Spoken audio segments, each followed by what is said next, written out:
fiesta, Canaletti. Por favor. Se me disfrazó de Papá Noel.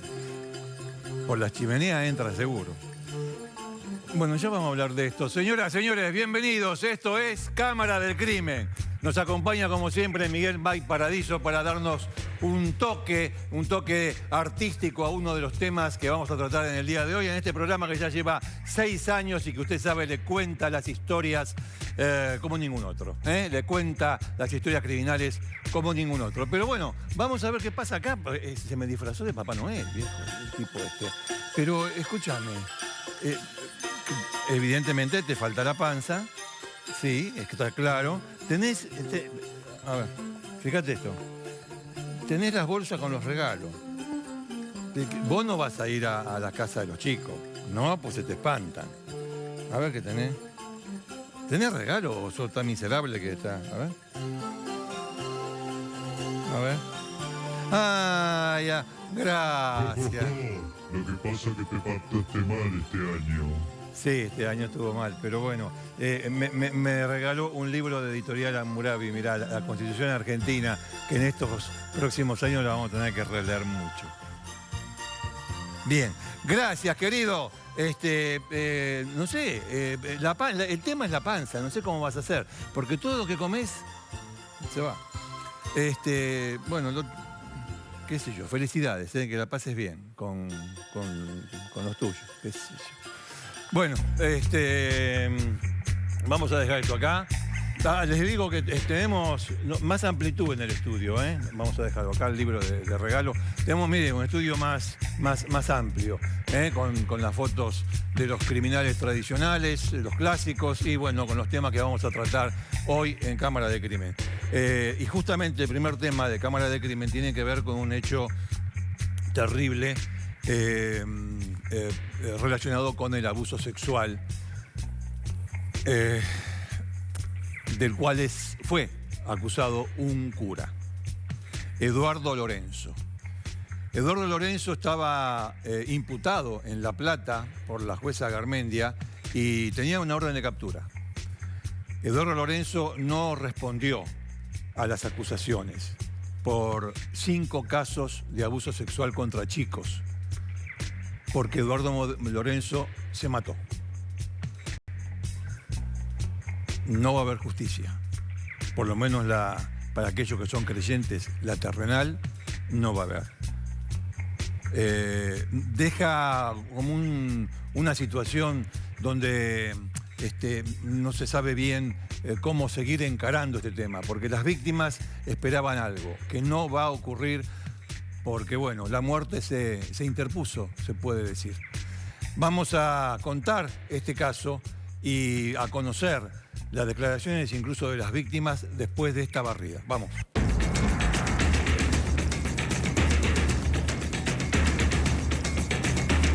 ¿Cómo fueron las últimas horas del cura Lorenzo? ¿Qué fue lo que pasó?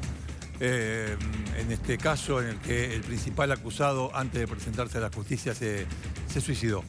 Para referirnos al tema, para contar estas últimas horas de lo que se sabe de ellas, está Ignacio. Nacho, vení. Hola, Ricardo. ¿Qué haces? Bueno, este ha sido un caso que nosotros lo desarrollamos desde un principio. Sí. ¿Qué puede haber pasado en este caso? Lo refugió la iglesia. Lo refugió la iglesia. Lo refugió la iglesia.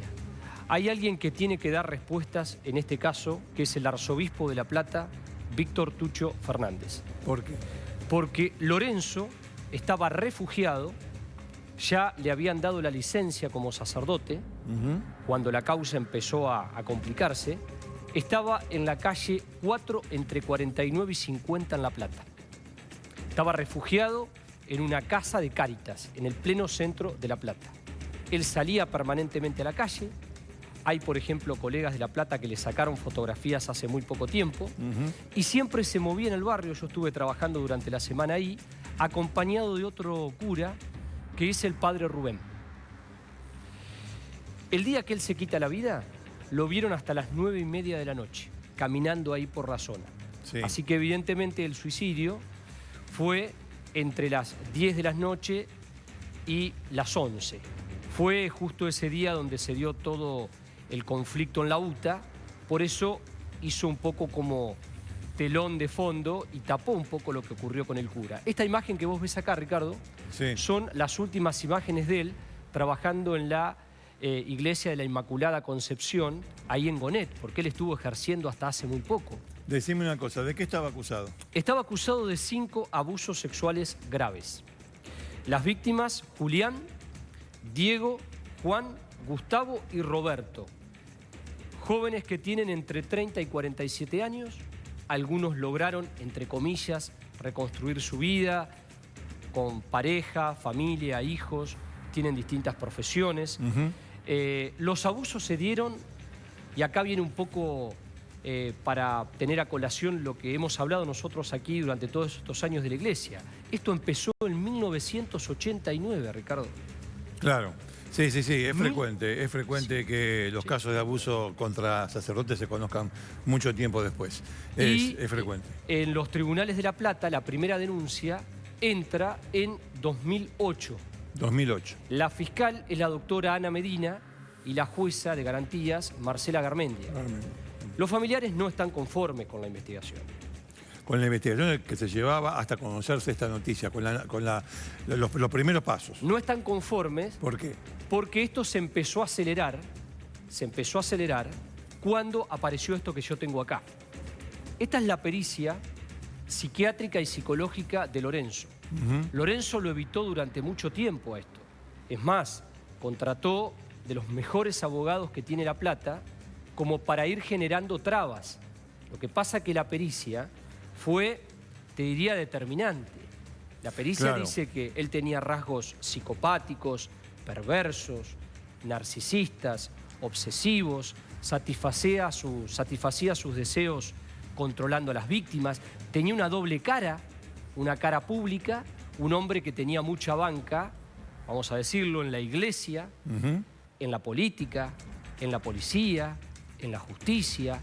Fue el capellán del servicio penitenciario de la provincia, el jefe de todos los curas que están en las cárceles, era el confesor del Pablo de Grassi, es decir, con un peso específico muy grande. Sí. Bueno, no, te digo una cosa, todo esto ocurre antes de que se conociera la disposición del Papa Francisco de levantar el secreto en los casos de abuso sexual que involucran a sacerdotes. Eso se conoció hace muy poco, pero viene a cuento porque, como decía Nacho, los casos que ocurrieron, el primer caso data del 89, del año 89.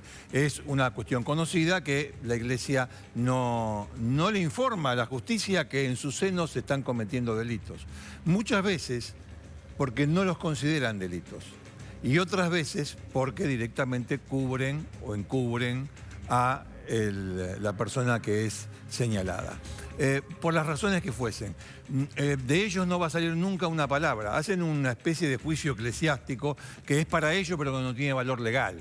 Entonces, se puede dar el caso, de hecho se ha dado el caso, de un sacerdote condenado por la justicia y en prisión, y sin embargo absuelto por la justicia eclesiástica. ¿Saben cuál es uno de esos casos?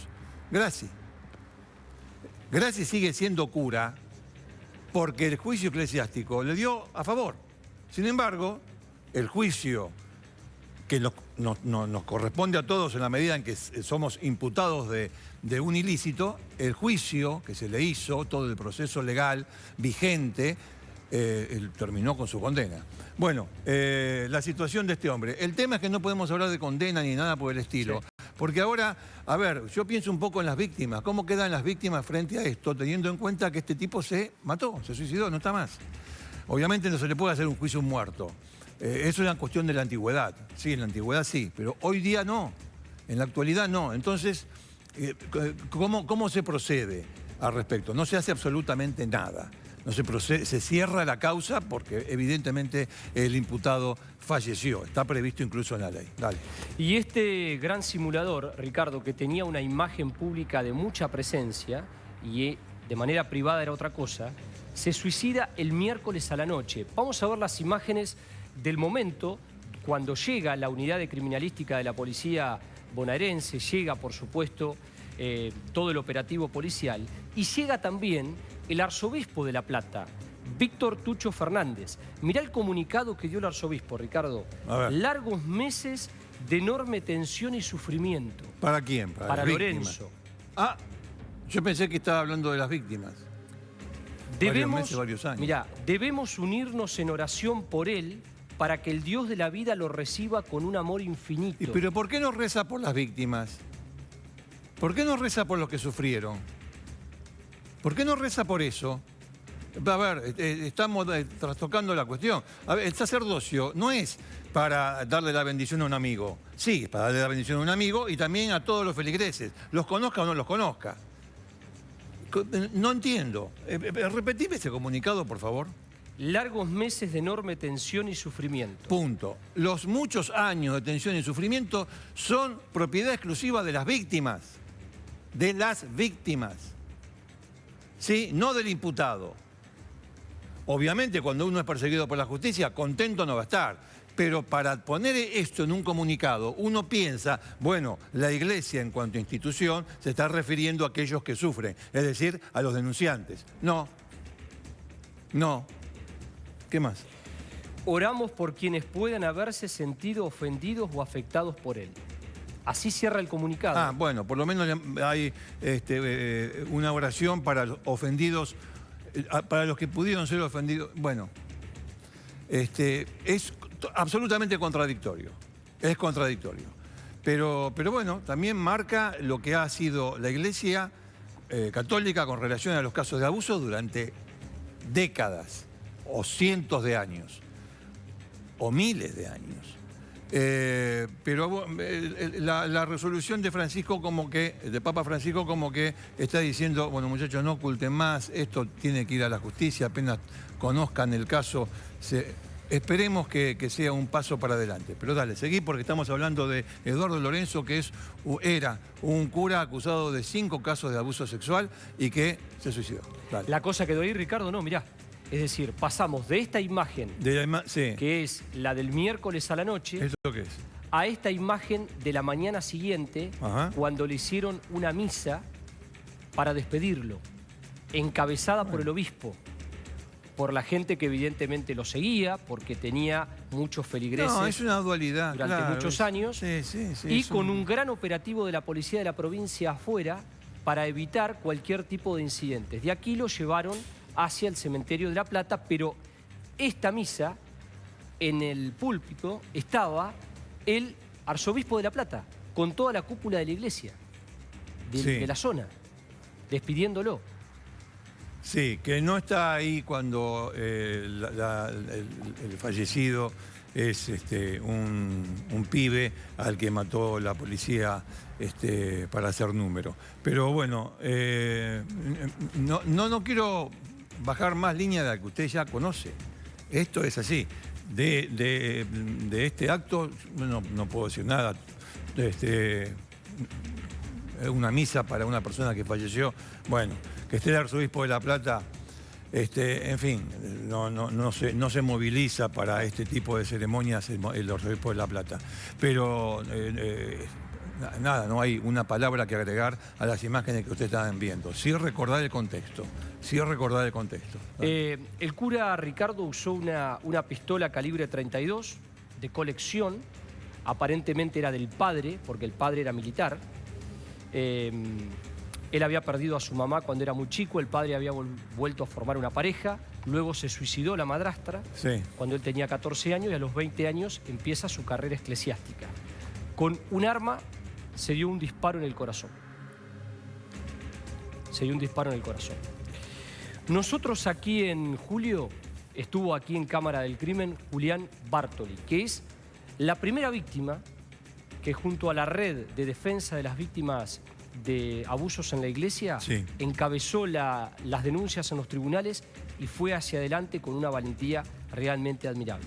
Mire lo que nos decía Julián aquí en Cámara del Crimen. Es muy difícil poder hablar de esto, sacarse los miedos, la vergüenza, con la impunidad aparte que veo que hay del otro lado. Pero bueno, es más fuerte las ganas de querer sanar y de poder ayudar a otros chicos que sé que están muy mal,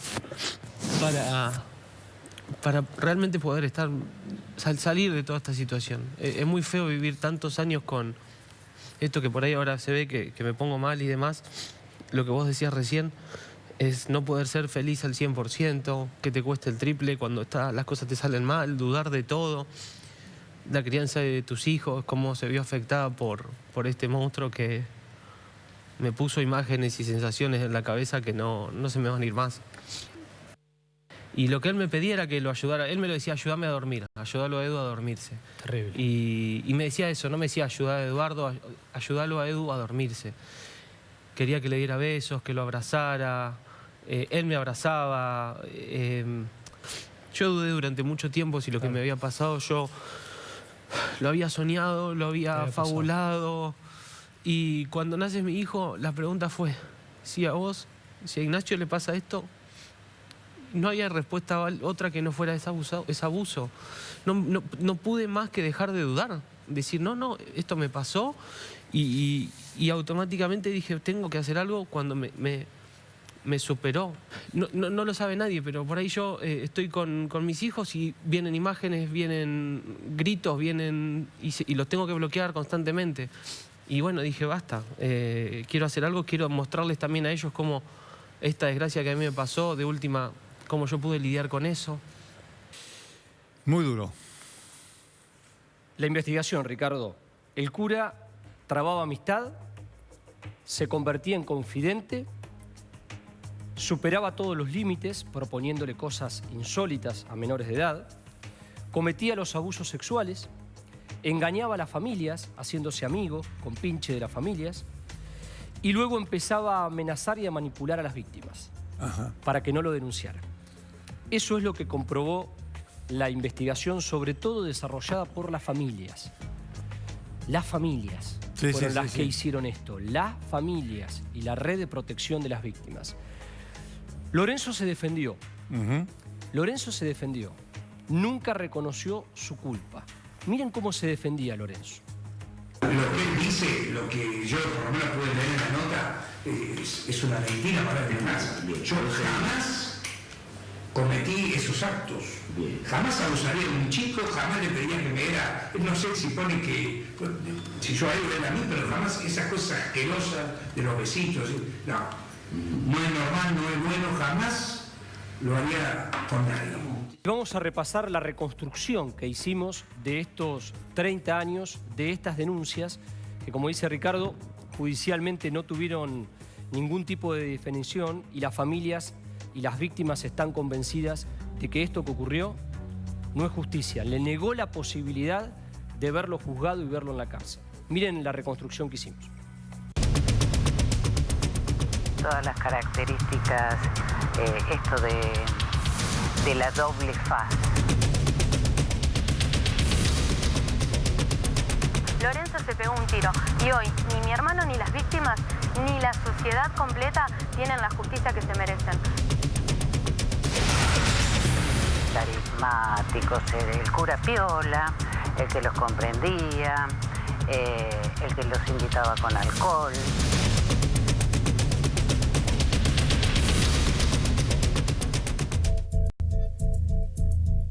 En los tribunales de la ciudad de La Plata y también en la Iglesia Católica hay una gran cuenta pendiente con las víctimas porque empezaron a denunciar los casos en el año 2008. Sin embargo, se estima que los abusos de Lorenzo fueron por lo menos desde el año 1989. La pregunta que todos nos hacemos, ¿qué va a pasar ahora? ¿Se va a seguir investigando? ¿Las víctimas son solamente estos 5 chicos o hay muchos más que aparecerán ahora en la causa a pesar que Lorenzo se quitó la vida?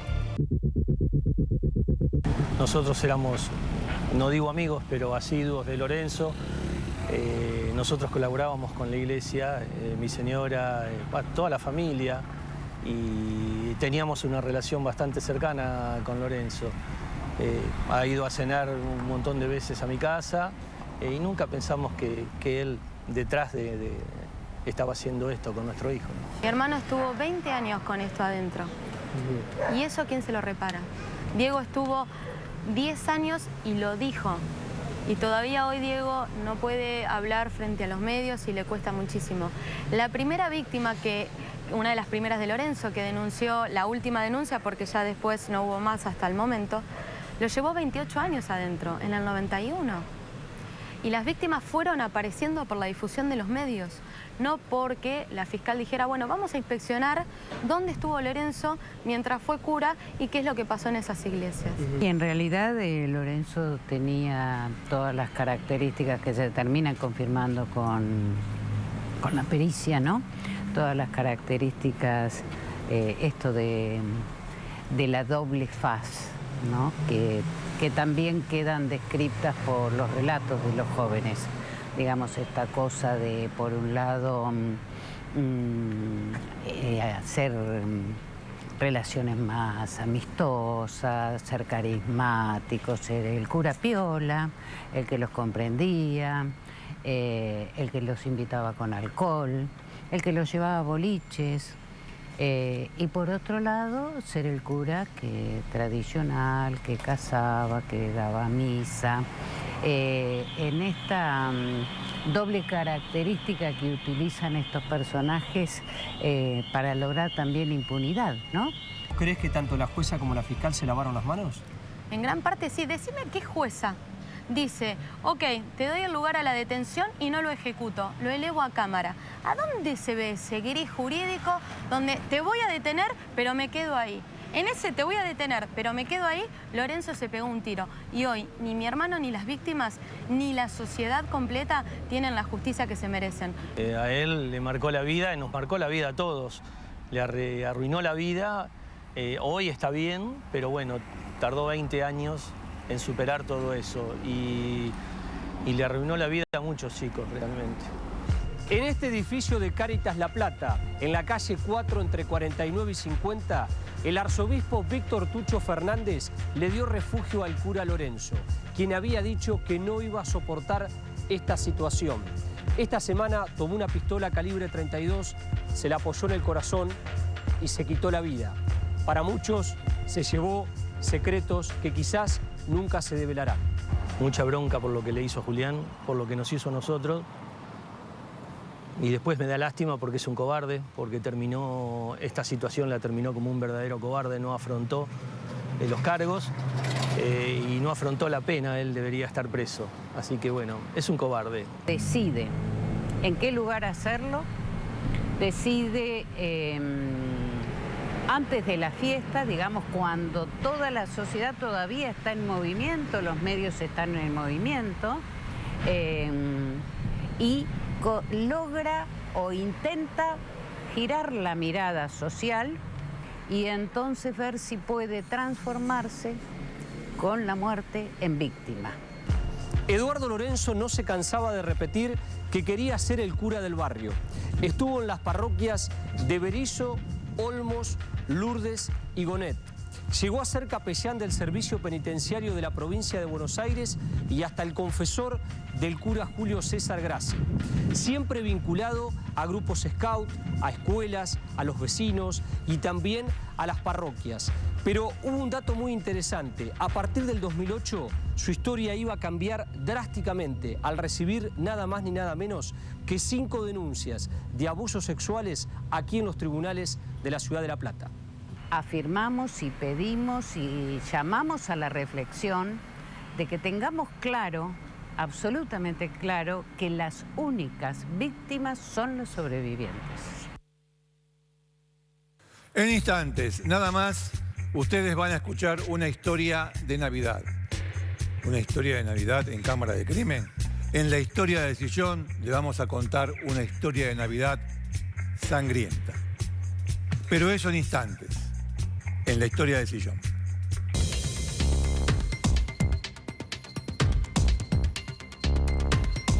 Un misterio, Sebastián. Sí, Ricardo. ¿Sigue habiendo un misterio? Un caso que se planteaba con mucho misterio, con demasiado, pero que en realidad, por otro lado, a ver, el misterio está, por supuesto, en saber realmente quién cometió el crimen. El tema es ese, que ya se sabe en realidad qué fue lo que pasó. De entrada, digo, se planteaba como algo, ¿qué le pudo haber pasado? ¿Por qué lo habrán matado? ¿Quién pudo haber sido? Y hoy tenemos un caso que va a cumplir casi 3 meses y que ya la familia sabe qué fue lo que pasó. Sabe la familia, por ahora, que no es suficiente, quién lo hizo. La justicia supone quién lo hizo, pero no hay elementos contundentes para ir a buscarlo. Ya lo fueron a buscar, pero no encontraron esas pruebas que deberían haber encontrado cuando ocurrió todo. Esperaron la semana, dejaron pasar el tiempo, hicieron un allanamiento en la casa de uno de los sospechosos y no encontraron nada. Con lo cual estamos hablando de un caso que ahora se presenta como simple, lamentablemente es una muerte obviamente, es un crimen, pero que en cuanto a pruebas, mecánica y modalidad, simple. Lo mataron para robarle. Y digo simple porque estamos acostumbrados a escuchar esto. Lo mataron para robarle. Un pibe que salió a caminar sin ninguna pertenencia, que la teoría indica, y lo que tiene ahora la policía es que lo asaltaron, se resistió, no le pudieron robar nada, le pegaron una puñalada en la pierna, murió desangrado, no se sabe quién pasó. Claro, ¿quién fue? ¿Qué pasó? Sí. Lo que pasa es que acá el tema es que tenés testigos. Hay testigos de esa Hay un acción. testigo anónimo que ayudó bastante. Si no fuera por ese testigo, ese llamado, que lo hace. Un testigo, porque la familia pone el cartel de la víctima y para reclamar justicia en el barrio, y ahí, bueno, alguien se acerca. Si no fuera por eso, no hay nada, absolutamente nada. Pero la gente tiene miedo. Y este es el tema de esta nota. La gente tiene miedo, el barrio tiene miedo. La familia se mudó del barrio. Se fue. Claro. Y la gente que tiene miedo no aporta los datos. Y hay entre cómplices y la mayoría del barrio tiene miedo, naturalmente. ¿Dónde pasó esto? Esto fue en José Mármol, Lomas de Zamora. Víctima, Lucas Patricio Irrazaba, 24 años. Un pibe que laburaba hacía un tiempo. Digo esto porque era un laburante. No hay nada para sospechar de su vida. Laburante, tenía un almacén. Bueno, le empezó a ir un poco mal con el laburo y entonces con su mamá y su hermana vivían juntos en la misma casa, el emprendimiento de pizzas caseras, listo. Ellas hacían la pizza, laburaban todo el día en la casa y él hacía el reparto con la camioneta. Llegó el 28 de septiembre a la noche, había trabajado así nomás, en remerita, pantalón corto, las llaves, nada más, se fue a caminar. La madre siempre decía, era de salir a caminar y tal vez según momento del día, despejarse. Se paraba en una estación de servicio a tomar un café 10 minutos y seguía caminando. Todo esto cerca de la estación de trenes. Ya estamos marcando un lugar donde hay cámaras de seguridad, hay testigos, hay transeúntes, tránsito, todo. Bueno, horas de la noche en realidad, madrugada parece, los primeros minutos. Lo asaltaron, él iba caminando y entonces volvemos a decir esto, no tenía nada encima porque según lo que vieron que se llevó de la casa, cerró con la llave y se fue, no tenía nada, había salido a caminar, lo asaltaron delincuentes que ahora se sabe por algunas cámaras de seguridad, hay una fundamental que no anda. Bueno. Pero que las cámaras y los testigos dicen que lo asaltaron, delincuentes en moto, delincuentes que ya algunos los reconocen como los que siempre están en esa esquina. Ya tenés más o menos quiénes pueden ser. Entonces, que lo asaltaron, que ahí se da una pelea, una lucha, que termina con esa puñalada fatal. Muere directamente. Vos sabés que al otro día, claro, él no volvía a la casa y ella desesperada, la madre buscándolo, y la policía ya tenía el dato de que un pibe había sido asesinado y con ciertas características. Ella lo estaba buscando y usted, ¿cómo era la ropa que llevaba su hijo? Tal. ¿Y cómo era el llavero? Tal. Lo hicieron pasar a un cuartito donde tenía todas las pertenencias de esa víctima. Y era la coincidencia. Y la ella de esa manera confirmaba entonces que su hijo había sido asesinado. Un caso, reitero, que se da para nosotros, los que lamentablemente trabajamos este tipo de casos todos los días, muy simple, pero que llama la atención, que casi 3 meses después, con todo esto que estamos contando, la familia todavía sigue reclamando seguridad. Pone carteles, alguien se acercó y llamó de manera anónima. Ayudó mucho, pero no es suficiente. La familia se tuvo que ir del barrio por miedo. Los vecinos que no denuncian por miedo también. Y hay otros que pueden ser cómplices porque no estaban solos. Esos dos que iban en moto, que mataron y que finalmente escaparon. Estuvimos con María Laura y Valentina, la mamá y la hermana de la víctima y que de esta manera nos cuenta su caso. Bueno, María Laura, los primeros días de cuando se enteraron ustedes del asesinato de Lucas, no sabían, no estaba claro bien qué es lo que había pasado, pero ahora pasaron los días, ya pasaron meses y ya tienen en claro qué fue lo que pasó con él. Sí, más o menos sí. Sabemos que fue por un robo, hicieron robar, como no tenía nada, lo acuchillaron, sí. Y también, bueno, muchos de ustedes no pueden hablar del tema, pero la investigación está bastante avanzada, pero fue el entorno y fue el barrio mismo el que tiene miedo, pero que también ayudó a saber qué fue lo que pasó con él. ¿Cómo fue eso? Sí, se me acercó un chico y diciéndome que sabía más o menos lo que había pasado. es obvio que es un anónimo, no puedo decir el nombre, pero y me contó lo que le había pasado esa madrugada, sí, sí. Pero mucho no alcanza solamente con eso. Necesito más testigos, necesito que la gente, que el mismo barrio sabe y no quieren decir. Nadie se quiere presentar en la fiscalía para decir qué es lo que pasó esa noche. Valentina, ¿qué fue más o menos lo que pudieron rearmar y qué saben que pasó con él? ¿Cómo fue ese intento de robo? Cuando yo fui a la comisaría a hacer la denuncia porque él no había vuelto, nos dijeron que fue un intento de robo y me preguntaron si tenía algún problema con alguna persona porque fue como una pelea. Entonces ellos dijeron que por la autopsia y todo eso fue un intento de robo y que él forcejeó. Y me dijeron que lo acuchillaron y que él murió desangrado, que justo cuando lo acuchillaron fue en la pierna, en la vena que va directo al corazón y se desangró. Pero después solo eso me pudieron decir, no sabían nada. Y después nos enteramos que sí fue por un robo, un intento de robo porque no le robaron nada y nada más eso. Sí, una persona que no tenía problemas con nadie, que evidentemente se resistió al robo, por eso el forcejeo y decían primero una pelea y por eso lo mataron. Y está todo claro, saben quién pudo haber sido y ya saben cómo fue, pero no hay ningún detenido.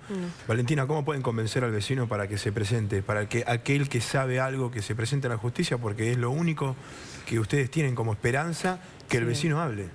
Se pueden acercar anónimamente, están los afiches en todos lados y tienen el teléfono, el Facebook, no hace falta ni siquiera comunicarse con nosotros, pueden ir directamente a la fiscalía, al juzgado nuevo, al edificio nuevo, al tercer piso y se acercan y dicen que quieren declarar anónimamente y ni siquiera nosotros tenemos que saber quién fue a declarar. Claro.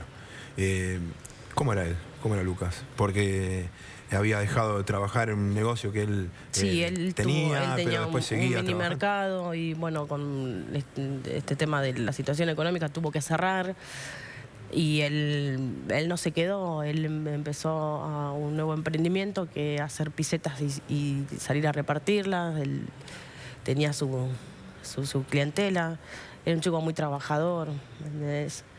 Él no era un delincuente, ¿entendés? Por eso yo digo que él no se supo defender esa noche. No tenía nada para que le robaran, pero sí le robó la vida.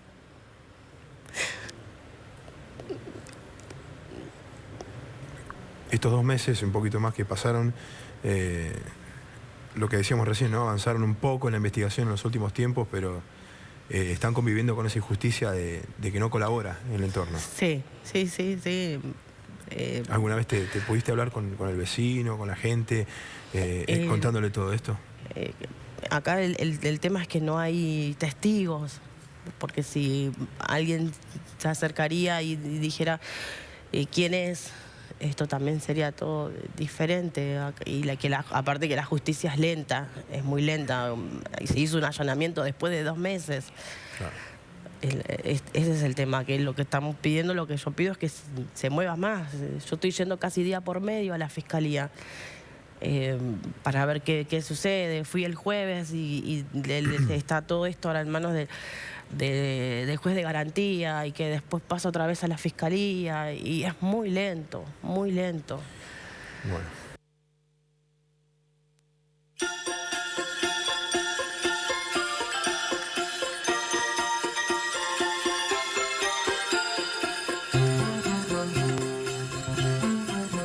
Bueno, vamos a contarle la historia del sillón de Navidad. Vamos a preparar el estudio como hacemos siempre. Apagamos las luces de la sala. Esto lo ponemos acá porque ya no hay abrigo, estamos en verano. Ahí está, muy bien. Y esto, supongo yo que tendrán un buen ánimo, una buena disposición los duendes de Cámara del Crimen, con Omar a la cabeza. Durante el año hacen cosas, pero estamos en un momento de reconciliación, de meditación, de reflexión. Así que tranquilito, tranquilito. Muy bien. Aquel, bueno, tiene el trabajo de repartir regalos, aunque en la bolsa había uno solo, yo no sé. Después Nacho y Sebastián van a ver. Bueno, vamos a contar la historia del sillón con esta escenografía tan navideña, como corresponde, que tiene que ver con un momento muy agradable que fue en los Estados Unidos el festejo de la Navidad, un 25 de diciembre del año 1996, no hace tanto, 23 años más o menos, ¿no? Muy bien, en 1996, Estados Unidos, en el estado de Colorado, ahí en Colorado, había un festejo en una mansión donde vivía un matrimonio con sus 2 hijos, el chiquito de 9 años y la nena de 6. La nena, ustedes no saben, la nena era una belleza. Tanto era una belleza que ganó concursos de belleza, aquí, allá y en todas partes, como en la canción de los Beatles. Era una hermosura, una nena de 6 años. El hermano mayor llevaba 3, 2 nenitos. Festejaron la Navidad con sus padres. Ustedes fíjense qué cosa curiosa, el caso del nombre que tenía la nena, John Bennett Ramsey. En realidad se llamaba John Bennett Patricia Ramsey. ¿Saben por qué? Porque John Bennett Ramsey se llamaba su papá y su papá le puso su nombre, John, pero no como se escribe John en inglés, sino que le sacó la H, es J-O-N. Y Bennett, el apellido del padre, se lo puso como nombre pegado a John, o sea, John Bennett, la B larga con minúscula. Muy bien, John Bennett, Patricia. ¿Por qué Patricia? Porque su mamá se llamaba Patricia, Patsy, Patricia. Que a los americanos les cuesta tanto pronunciar Patricia. Patricia, no sé cómo es. Igual que Laura, les cuesta un montón. Bueno, no importa. Entonces, John Bennett Ramsey, una nena preciosísima, rubia. Bueno, nada, la familia lo llevaba a concursos de belleza. Era qué sé yo, una preciosura. Y además muy buena piba, colegio, toda la mano. Bueno, muy bien. 25 de diciembre.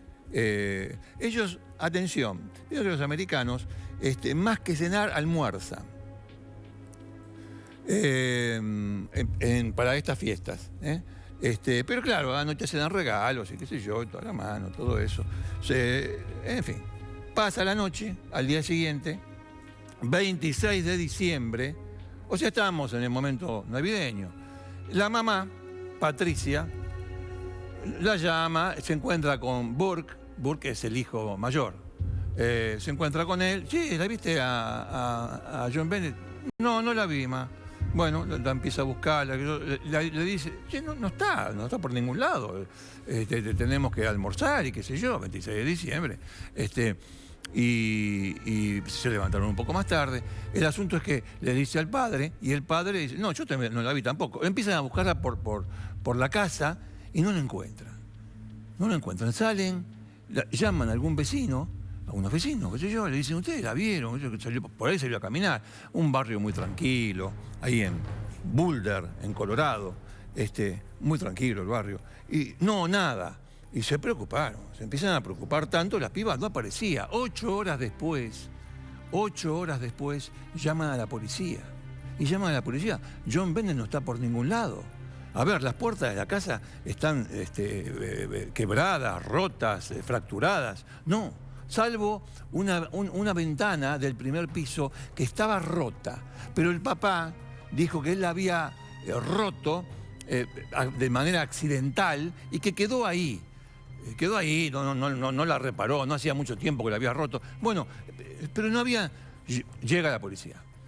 Le cuentan, escuchen una cosa, estuvimos celebrando la Navidad, nos levantamos el 26 de diciembre, y no está por ningún lado esta nena.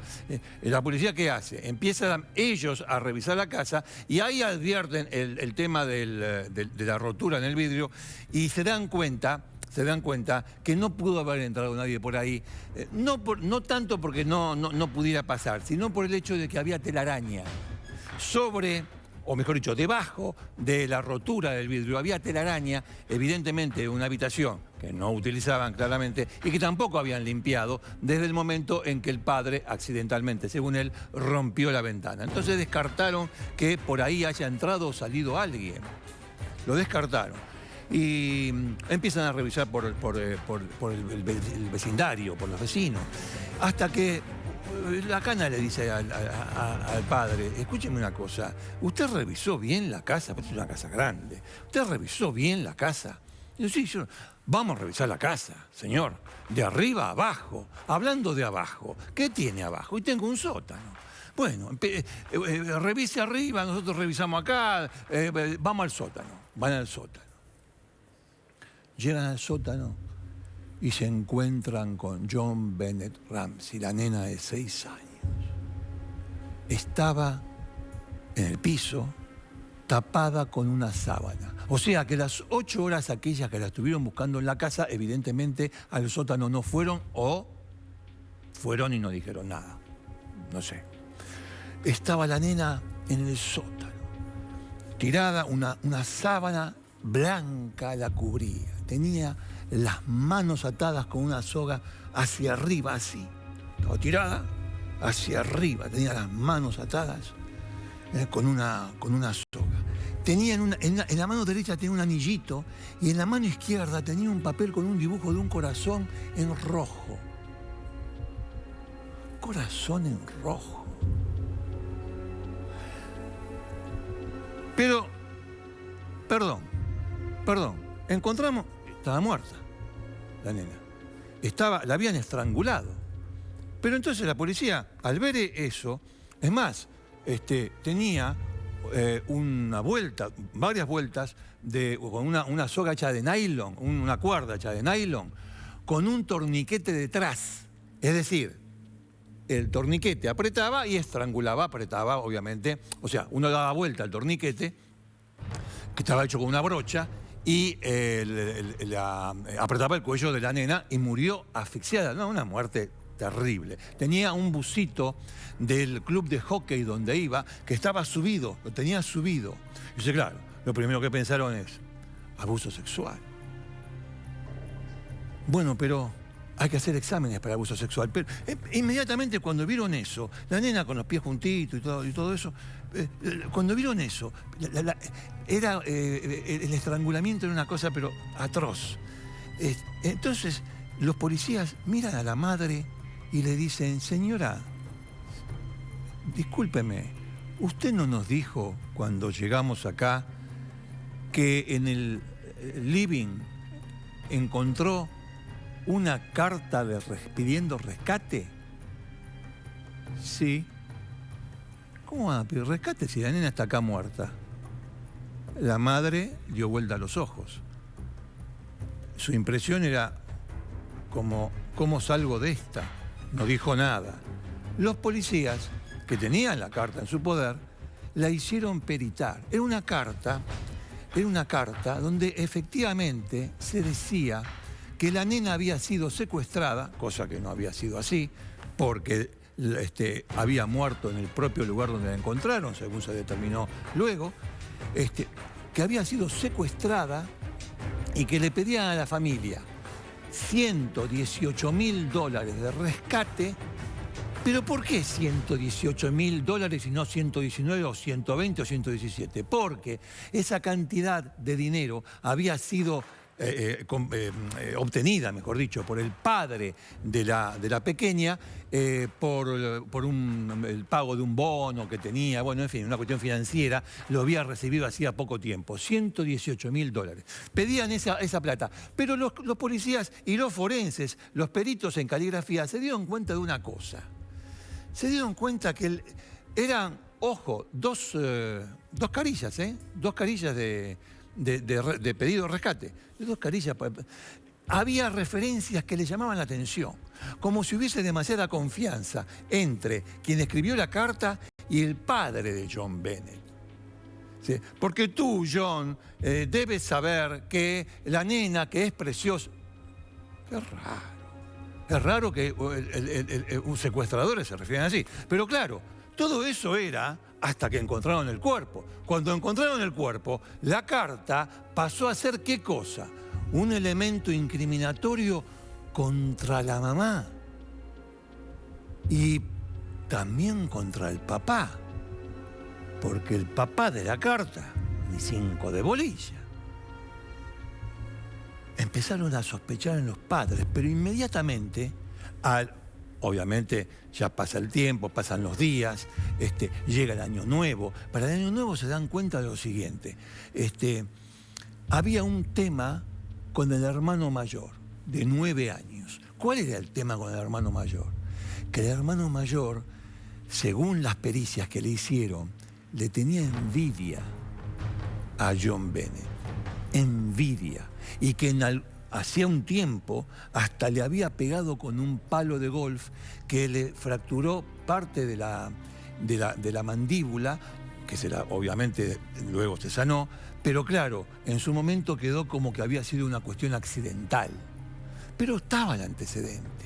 ¿Es que acaso el hermano de 9 años fue capaz de golpear a su hermana, estrangularla, ponerla con las manos así hacia atrás, levantarle el buzo que tenía, y quedaba el tema de la pericia a ver si había habido abuso sexual? La nena, además, había sufrido mucho. Con lo que me está contando no hace falta ni decirlo. No, porque me olvidé de decirle una cosa que también es importante. En la agresión le dieron tantos golpes en la cabeza que tenía una fisura craneal de 20 centímetros. 20 centímetros. Entonces, golpeada, estrangulada de esa manera atroz, cruel, como pocas, y con la posibilidad de que hubiese sido abusada. Todo eso el hijo. La policía lo miró esa posibilidad, pero no llegaba a nada. Hacía muy pocos días que el hermano le había escrito una carta diciendo te quiero mucho, sos lo mejor de mi vida, y qué sé yo, qué lindo tener una hermana que es reina de la belleza, que es tan bonita como vos, tan inteligente. Había como una dualidad ahí que no se entendía muy bien y empezaban a pasar los días y demás, cuando todo se fue dirigiendo hacia los padres. Escuchame una cosa, tardaron 8 horas en llamar. Dicen que buscaron y la nena la tenían ahí en el sótano, no encontraron nada. Esta nena nunca se movió de esta casa. Aparece una carta de rescate que, según expertos del FBI, tenía, para nosotros, según los expertos del FBI, para nosotros, escúchame, es la madre. ¿Quién es la madre? La que escribió la carta. Pero está seguro. Lo llevan a la fiscalía. La fiscalía tenía dudas. Perito calígrafo, qué sé yo. El juez lo rechaza. Entonces, pero quedaba el tema del el padre y la madre juntos. ¿Pero por qué? ¿Por qué si después de todo esta nena le daba nada más que alegría, felicidad y en la Navidad?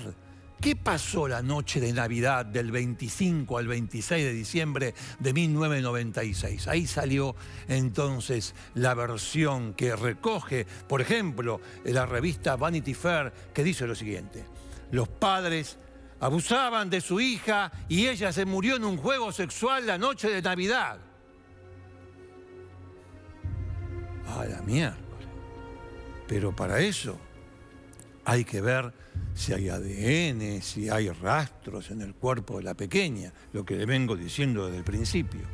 Hacen los exámenes correspondientes y llegan a la conclusión de que la nena no sufrió abuso. Pero tomaron muestras de ADN. Tomaron muestras de ADN de su ropa interior, tomaron muestras de ADN, de la piel, de los muslos, tomaron muestras de ADN.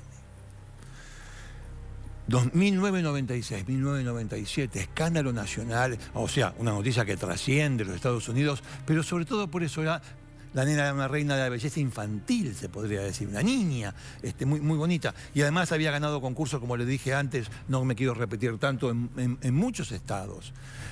Y bueno, la noticia toma cuerpo internacional, toma trascendencia internacional, sobre todo, además de eso, y sobre todo, porque estaba impune. Y no se sabía qué había pasado. A ver, una nena de 6 años estrangulada con el garrote vil. Es una cosa tremenda, terrible. Y cómo le encontraron y todas las dudas que había, y encima que se empezaba a hablar de que el padre era un degenerado, que la madre también participaba de este tipo de reuniones sexuales con la hija, y el hermano que podía haber sido o no podía haber sido, y cuando los padres estaban con la hija, supuestamente, en esta reunión íntima, sexual, de abuso y qué sé yo, ¿dónde estaba el hermano? Bueno, todo un gran misterio. Y como todo gran misterio que tiene tanta salida por acá, por allá, por todos lados, ¿qué pasó? ¿Qué pasó? Llegó el año 2006 y el asunto estaba como vinimos de España, como en 1996. Ni un centímetro para adelante ni un centímetro para atrás. Estaba ahí, hasta que apareció un tipo ahí en Tailandia, en Bangkok. Un tipo que era buscado por pornografía infantil. Claro, en Bangkok, en Tailandia. Nada, yo no tengo nada contra los tailandeses, pero uno va ahí y hace turismo sexual. ¿Con quién? Con nenes. Y con nenes. El tipo, en una comunicación por mail, da como señas de que conocía o que conoció a John Bennett y que había tenido un acercamiento con ella y que él estaba seguro que la muerte fue accidental. ¡Pum! Lo agarran al tipo, lo extraditan, lo llevan de Tailandia a Estados Unidos, le hacen la muestra de ADN, nada, lo largan. Hasta que, muy poco tiempo después, ya ahora, hace poco, apareció un condenado, un convicto por homicidio, que le escribe una carta a un compañero, a otro convicto, compañero de la prisión, donde le dice que él había matado a John Bennett y que fue un accidente. Para todo el mundo fue para todos los que aparecieron después, todo fue un accidente. Bueno, de ninguna manera fue un accidente por como yo le conté cómo estaba el cuerpo y lo que le hicieron a esa nena. Bueno, obviamente, de vuelta, el ADN y qué sé yo, lo esculpo. Muy bien. Normalmente los cuentos de Navidad tienen un final, en este caso, y teniendo en cuenta el ambiente y el programa de qué se trata, vamos a decir un final positivo. Un final positivo es un cuento de Navidad en Cámara del Crimen. Sangriento, sí, es muy crudo, estoy de acuerdo en esta situación, una nena tan... Bueno, en fin, no hay final positivo. No hay final positivo. Yo diría que a esta altura del partido nos quedemos con el recuerdo de la imagen de esa nena con una sonrisa preciosa cuando ganó un premio en un concurso de belleza. Y nada más. Bien, amigos, esta ha sido la historia del sillón de Navidad. Vamos a encender las luces del estudio.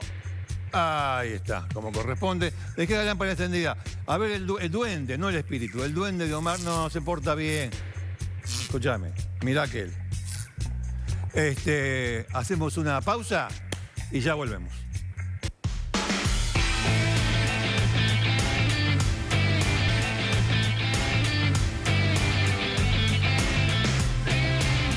Vamos a la última parte de Cámara de Crimen, a ver el dibujo de Miguel Paradiso, qué es lo que vio hoy y de qué tema. El crimen de esta criatura terrible. De John Bennett Ramsey. Sí, Mirá. sí, la real. Vamos a mostrarlo y ya lo firmás, bueno, Miguelito. cómo no.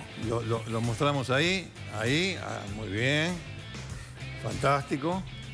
Esta es John Bennett en el momento de la Navidad, poco después sería asesinada. Sí, bueno, sí. firmalo, por favor. Sí, claro. Firmalo. Le doy. Vamos. El famoso Paradiso. Ahí está. Muy bien, muy bien.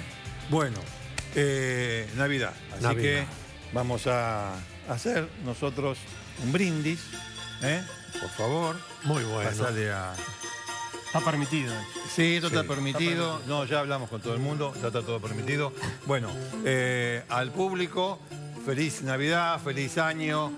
Sobre todo feliz Navidad, pues nos vamos a ver antes del fin de año. Pero exacto. bueno, felicidades. Felicidades. Felicidades, amigos. Felicidad. Vamos a darle un sorbito. Pero es real, ¿eh? Es real. Sí, y sí, ahora, verdad. como es real, vamos a ir a saludar a nuestro amigo, al mudo. Vamos a saludar al mudo. Decimos que es de verdad, eso es lo que decíamos. Claro, no, claro. Vamos a saludar al mudo. Gracias, querido, gracias. Bueno, vamos a rodearlo para que no se sienta solo porque Claro. en el Honka está siempre solo. Exacto. Nuevamente, Feliz amigos, fiesta, Canaletti. gracias. Feliz fiesta para todos ustedes. Feliz Navidad y ci vediamo fra una settimana. Arrivederci e salute. Arrivederci.